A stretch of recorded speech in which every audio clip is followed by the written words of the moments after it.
Chapter 11. The Prince. By the edge of the river they stopped and said farewell. This took a long time, because all those thousands of monkeys wanted to shake John Dolittle by the hand. Afterward, when the doctor and his pets were going on alone, Polynesia said, "We must tread softly and talk low as we go through the land of the Jolinki. If the king should hear us, he will send his soldiers to catch us again, for I am sure he is still very angry over the trick I played on him." "What I am wondering," said the doctor, "is where are we going to get another boat to go home in? Oh well, perhaps we'll find one lying about the beach that nobody is using. Never lift your foot till you come to the stile." One day, while they were passing through a very thick part of the forest, Chee-Chee went ahead of them to look for coconuts. And while he was away, the doctor and the rest of the animals, who did not know the jungle path so well, got lost in the deep woods. They wandered around and around, but could not find their way down to the seashore. Chee-Chee, when he could not see them anywhere, was terribly upset. He climbed high trees and looked out from the top branches to try and see the doctor's high hat. He waved and shouted. He called to all the animals by name. But it was no use. They seemed to have disappeared altogether. Indeed, they had lost their way very badly. They had strayed a long way off the path, and the jungle was so thick with bushes and creepers and vines that sometimes they could hardly move at all, and the doctor had to take out his pocket knife and cut his way along. They stumbled into wet, boggy places. They got all tangled up into thick, convolvulus runners. They scratched themselves on thorns, and twice they nearly lost the medicine bag in the underbrush. There seemed no end to their troubles, and nowhere could they come upon a path. At last, after blundering about like this for many days, getting their clothes torn and their faces covered with mud, they walked right into the king's back garden by mistake. The king's men came running up at once and caught them, but Polynesia flew into a tree in the garden, without anybody seeing her, and hid herself. The doctor and the rest were taken before the king. "Ha ha!" cried the king. "So you are caught again. This time you shall not escape. Take them all back to prison, and put double locks on the door. This man shall scrub my kitchen floor for the rest of his life." So the doctor and his pets were led back to the prison and locked up, and the doctor was told that in the morning he must begin scrubbing the kitchen floor. They were all very unhappy. "This is a great nuisance," said the doctor. "I really must be getting back to Puddleby. That poor sailor will think I've stolen his ship if I don't get home soon. I wonder if those hinges are loose." But the door was very strong and very firmly locked. There seemed no chance of getting out. Then Gub-Gub began to cry again.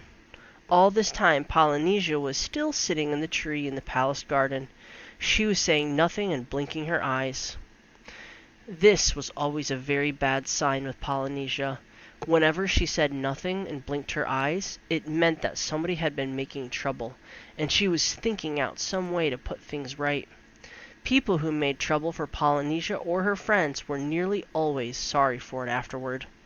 Presently she spied Chee-Chee swinging through the trees, still looking for the doctor. When Chee-Chee saw her, he came running to a tree and asked what had become of him. "The doctor and all the animals have been caught by the king's men and locked up again," whispered Polynesia. "We lost our way in the jungle and blundered into the palace garden by mistake." "But couldn't you guide them?" asked Chee-Chee, and he began to scold the parrot for letting them get lost while he was away looking for coconuts. "It was all the stupid pig's fault," said Polynesia. "He would keep running off the path hunting for ginger root, and I was kept so busy catching him and bringing him back that I turned to the left instead of the right. When we reached the swamp— Shh! Look! There's Prince Bumbo coming into the garden. He must not see us. Don't move, whatever you do." And there, sure enough, was Prince Bumpo, the king's son, opening the garden gate. He carried a book of fairy tales under his arm. He came strolling down the gravel walk, humming a sad song, till he reached a stone seat right under the tree where the parrot and the monkey were hiding. Then he lay down on the seat and began reading the fairy stories to himself. Chee-Chee and Polynesia watched him, keeping very still and quiet. "Chee-Chee," Polynesia whispered, "I have an idea. Maybe I can hypnotize him." "What good will that do?" Chee-Chee whispered back. When you've been hypnotized, you sort of go to sleep and you'll do whatever you've been told to do, even after you wake up. If I can put the prince in a trance, I'll tell him to unlock the prison and let the doctor out." "Well, it's worth a try," Chi-Chi said. "How will you do it?" "Just watch me and don't move," Polynesia whispered, and she slid very quietly down the branch on which she was perched until she was closer to the prince. Clutching a smaller twig, she slowly began waving it in front of him and making a low humming sound in her throat. Prince Bumpo saw the twig swaying to and fro, and soon his eyes started to close. After a moment, Polynesia spoke in a quiet, soothing voice. "Bumpo, Prince Bumpo, there is something you must do." Prince Bumpo smiled gently in his sleep. "In thy father's prison," said the parrot, "there lies a famous wizard, John Dolittle by name. Many things he knows of magic and medicine, and mighty deeds has he performed. Yet thy kingly father leaves him languishing long and lingering hours. Go to him, brave Bumpo, secretly when the sun has set. But first prepare him a ship in which he may sail away far from these unfriendly shores. Then go and unlock the prison doors. Let the great wizard and his animals go free." Again the sleeping prince smiled.